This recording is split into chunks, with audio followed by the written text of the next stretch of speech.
మాజీ మంత్రి నల్లారి అమర్నాథ్ రెడ్డి సేవలు ఆదర్శనీయమని ఎమ్మెల్యే కిషోర్ కుమార్ రెడ్డి అన్నారు. అమర్నాథ్ రెడ్డి విగ్రహానికి పూలమాల వేసి పీలేరు ఎమ్మెల్యే నల్లారి కిషోర్ కుమార్ రెడ్డి నివాళులు అర్పించారు.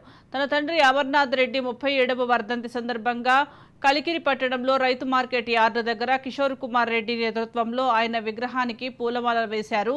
వాయిల్పాడు నియోజకవర్గం నుండి 1962లో తొలిసారిగా ఇండిపెండెంట్ ఎమ్మెల్యేగా పోటీ చేసి విజయం సాధించారని గుర్తు చేశారు. 1972, 1978, 1985లో కాంగ్రెస్ నుంచి గెలుపొంది మొత్తం 4 సార్లు ఎమ్మెల్యేగా ఎన్నికయ్యారని తెలిపారు.